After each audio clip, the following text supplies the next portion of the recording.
Hi, everybody. This presentation was originally made during the June Rise Travel Institute annual conference. Due to technical issues, I was unable to share my screen for the presentation, so I'm re-recording it here for you and will pretend that I'm doing it live otherwise. So I want to thank Vincy, Jody, and the entire Rise Travel Institute team for inviting me to be at their annual conference as the keynote speaker. I was really honored to join, especially an event that celebrates the work that the Rise Travel Institute does, its community, and the graduates of its flagship program. Rise brings together people who are thinking critically and entrepreneurially about what travel is, what it does, and what it could become in the future. So I've really enjoyed past gatherings, and other than my keynote, there were a lot of great presentations from that day. So I encourage everybody to go check out the recording. Before I accepted the invitation to give the keynote at that conference, um, something happened in my life that changed the way I was thinking about everything, about my work, and it changed how I think about our impact, stewardship, about the future of our industry, and really about time itself. And that was the birth of my daughter, Sophie Tweetlan Sutherland, who was born April 19th. Sophie is 8 weeks old now, and I recently came back from paternity leave. So for about 5 weeks, I was completely away from work. I wasn't thinking very much about how tourism cares can care. I wasn't thinking about strategic plans, responsible tourism, nonprofit leadership, sustainability frameworks, conference presentations, but I was thinking about feeding schedules, diaper changes, whether Sophie was too hot, too cold, eating enough, sleeping enough, all those things. When I came back to work, I was re-confronted with the challenges that we face on a daily basis. And so it took some time to consider whether I had learned anything from the start of my parenting journey that I could apply to my work. And that's how we got here. This is a presentation that literally was fever dreamt on the floor of the nursery one night.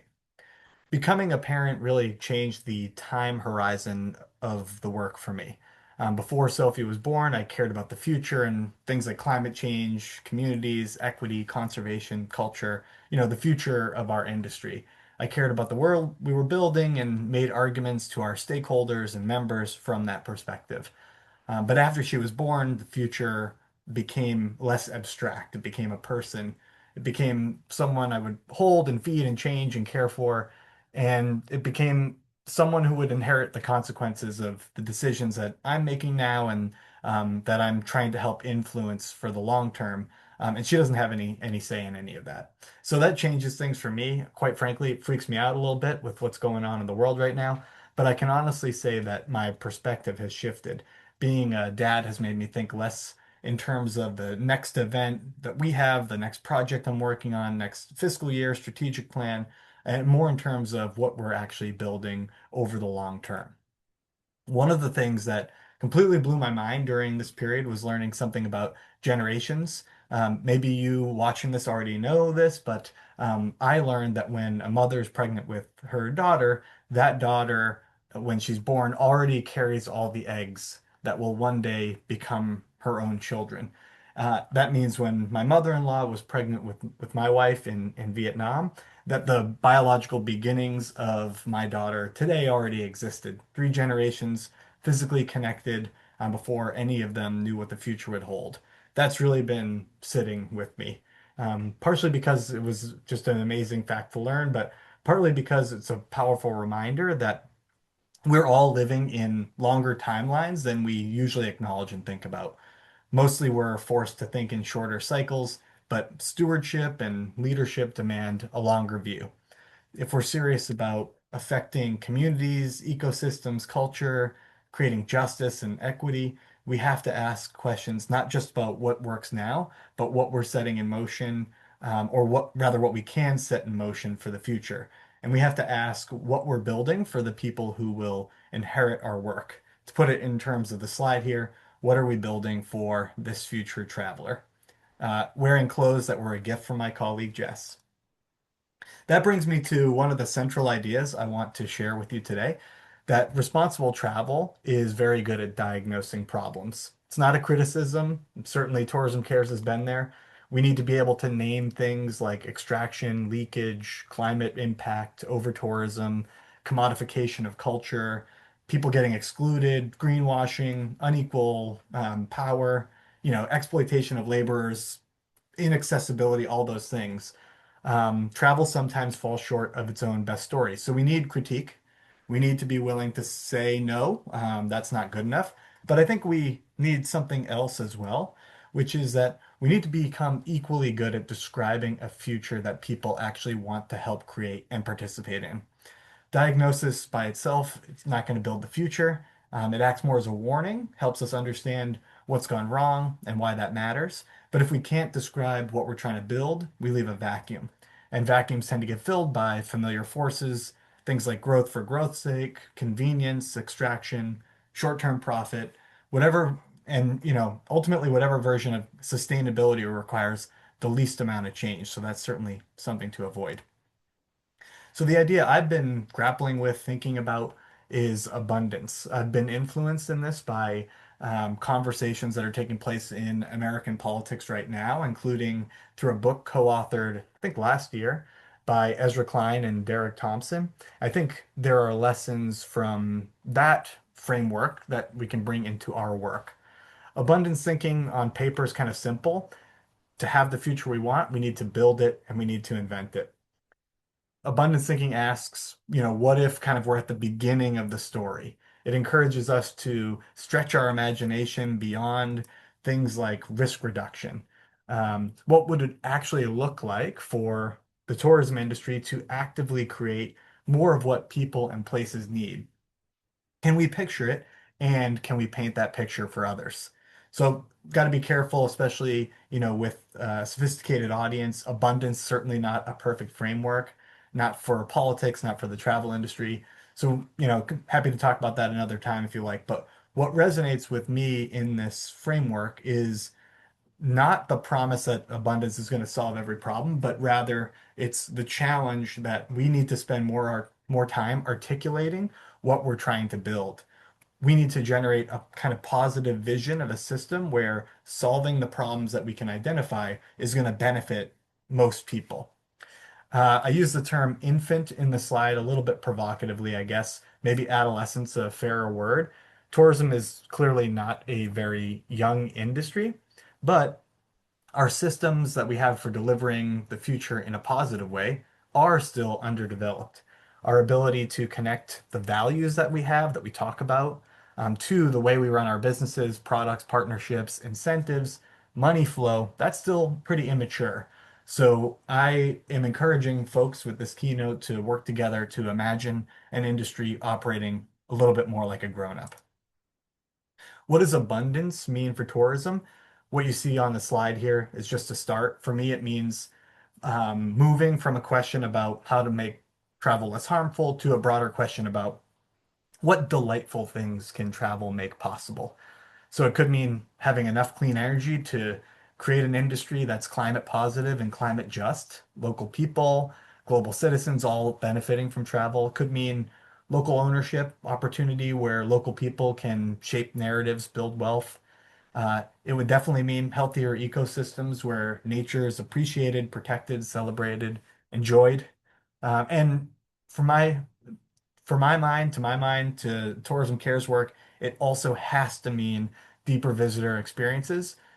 Travel's more meaningful when it's rooted in real relationships, places, and stories, but also that's how we're going to get to parts of the industry that make money to make changes. So this is where the opportunity in our industry lies to me.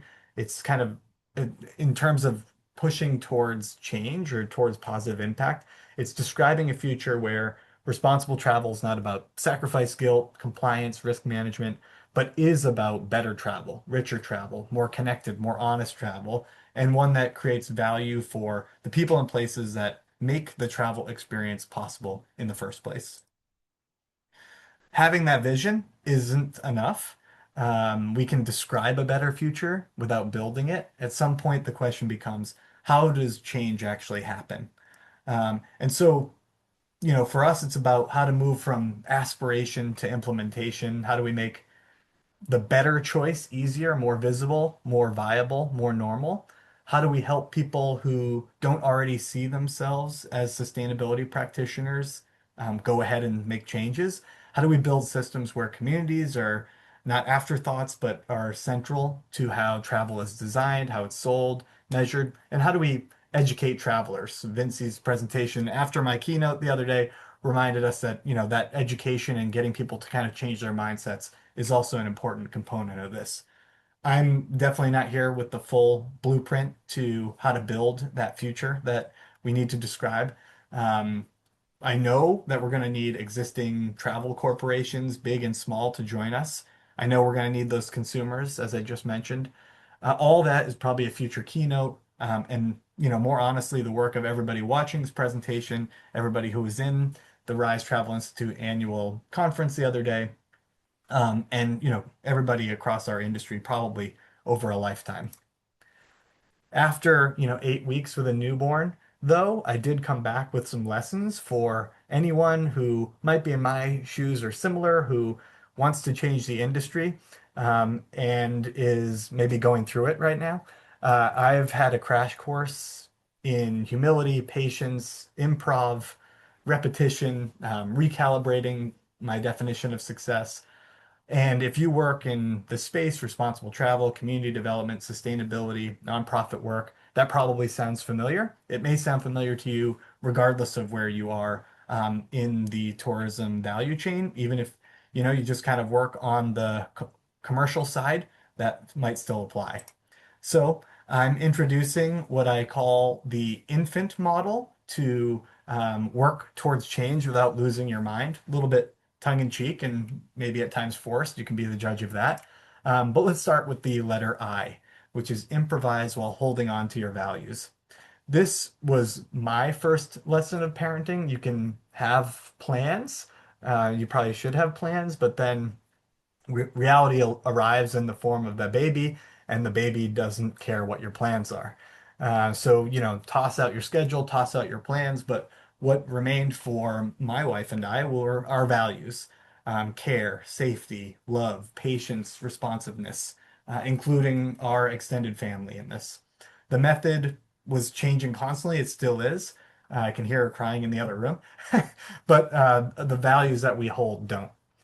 That feels very relevant to the work that we do. If we're trying to create a more just, a more meaningful travel industry, we need to know what we stand for.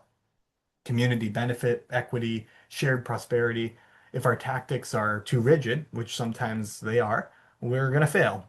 Different destinations, communities, partners need different approaches. Staying flexible doesn't mean abandoning your values, but it does sometimes mean meeting people where they are. The second letter is N, which stands for Nobody Builds Anything Alone. I think Wes from Crest a few years ago at the Rise Travel Institute annual conference said the exact same thing in his keynote. It takes a village. This is true of parenting. It's true of change work. Parents, my wife and I have needed each other, grandparents, doctors, friends, neighbors, coworkers, um, food from family, advice, even just sometimes validation that parenting is hard and we're not uniquely bad at it. I think tourism's the same. No single nonprofit, DMO, no tour operator, travel advisor, no academic, community organization, hotel brand, you name it, is going to be able to single-handedly change the industry. Our work is highly connective. It depends on relationships, trust networks, and shared work over time. And then the third letter is F, focus on what people need. For all of Sophie's strengths and cuteness, she's not particularly a good communicator. She's very passionate, very committed, has great projection, no fear, but is not always precise in what she's saying. So I've had to learn how to listen differently, look for patterns, remember that worked last time, what worked last time might not work this time. The first thing I do might not be the right answer. This has a real connection to responsible travel too. Communities may not be able to express their needs all the time in the language of sustainability. Businesses, same thing, won't necessarily ask for like responsible distribution channels. They may ask for more visitors or need help telling their story, or um, we are getting asked for things that don't fit who we are. So our work at Tourism Cares, maybe your work as well, is often about translation, repetition, and patience. It can mean listening beneath the surface and being careful not to assume that just because we have the right language, we automatically understand the problem and can communicate it to other people. This is certainly a trap I fall into all the time. I'm a failed academic, and I can assure you that reason has not yet worked with my daughter. The fourth letter is A, appreciate small advances. A newborn teaches you to celebrate things that would have seemed totally absurd a few months ago. A good nap, burping, calm bath, half smile. You know, the bar for success is constantly kind of moving, and I feel sometimes that can be healthy. In change work, we tend to be impatient because the problems that we face are urgent.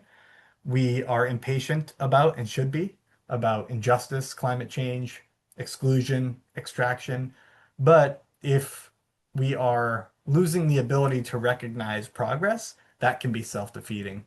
So, a new supplier adding one of our impact partners from our meaningful travel map to an itinerary, that matters. A DMO introducing an operator to a community partner matters. A traveler choosing a locally owned experience, shopping locally, that matters. None of that is wholesale transformation, but that's how transformation happens over the long term. The fifth letter is N, normalize nonlinear progress. This one can hurt. Progress is not a straight line. In parenting, one good night doesn't mean you've solved sleep. One bad night doesn't mean everything's falling apart. Anyone who works in tourism kind of can recognize that pattern, even if you don't work in kind of the change side of tourism. Partnership moves forward and then stalls. Destination gets excited, leadership changes. A business takes a step towards sustainability and gets overwhelmed. The source of funding gets cut. Those setbacks are easy to read as failure. And every breakthrough that we have is sometimes easy to read as us finally figuring out the secret recipe. Usually, neither of those are true. So, normalizing nonlinear progress can help. It's not an excuse for complacency, but it is a way to stay in the work long enough for it to matter. And the final letter is T, think in generations. This is the kind of the focus, I think, of the presentation, the real reason why the rest of it matters, and connects back to the conversation previously about abundance. If we only think in kind of short time horizons, we're going to default to the short-term answers that we've been coming up with for a long time, thinking about this year's numbers, this season's visitors, the next event or summit, next marketing campaign. We just design for those things and not any further. If we think in generations, different questions become unavoidable. Who owns what tourism creates? Whose culture is being interpreted and by whom? What happens to an ecosystem that is being over touristed? Um, are we building businesses that can last? Are we strengthening communities or simply kind of passing through them politely? And are we creating an industry that future generations would recognize as responsible? Or are we just creating an industry that has become very good at describing itself as positively impactful? So to me, this is where abundance comes back in. Thinking in generations doesn't um, it means we can't be satisfied with just reducing harm. We have to build something worth inheriting. So that's the infant method, and brings me somewhat naturally to Tourism Cares, my other family. We attempt to put a lot of the lessons I just shared with you in practice, but it's really hard. Our theory of change is that if we want more meaningful, responsible, abundant future for travel, we've got to engage the industry as broadly as possible. So that includes people who speak the language of sustainability and impact.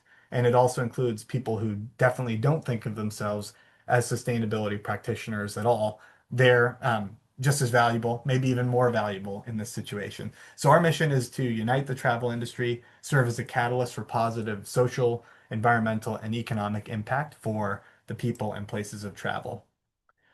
That shows up in a few different ways. We host events, volunteer experiences, we connect industry professionals directly with communities and local partners.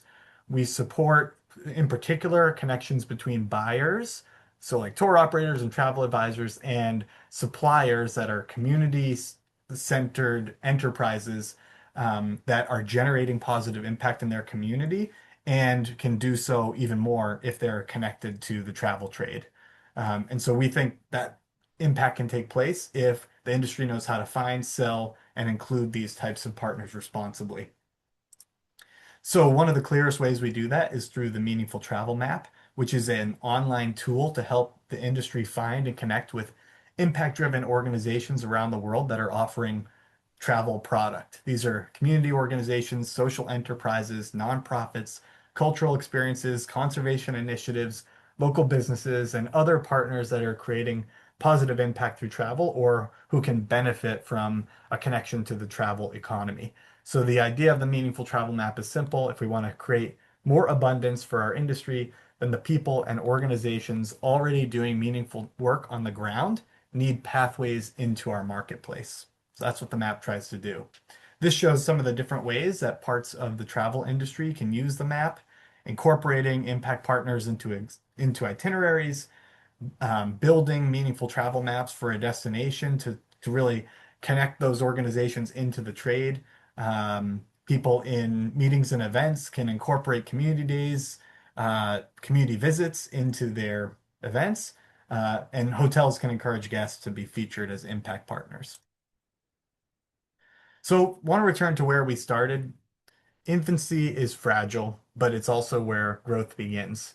If the movement for meaningful travel is still in its infancy, it just means that the systems that we have require continued care, patience, and correction. In short, they need parenting. But the fact that infancy is fragile also encourage us because it means that there's a lot of possibility. This is the time where patterns are formed, where positive growth can accelerate, where care really matters enormously, and where small actions can shape long-term outcomes. I'm reminded every day looking at this face that the people who inherit our industry are not all in the room. They don't get a vote on the systems that we're building today, but we do. So my invitation to the audience is this: be honest about the problems that we have, but be bold about envisioning a positive future. Think about your theory of change with intention and execute on it. Build with others in the proverbial virtual room here. Celebrate your small advances without mistaking them for kind of the finish line. Stay in the work when progress is nonlinear, as it will always be, and in particular, to think in generations. When I talk about abundance again, that's not blind optimism. It's just a discipline that we all have to have for building towards a future that's worth inheriting. Thank you.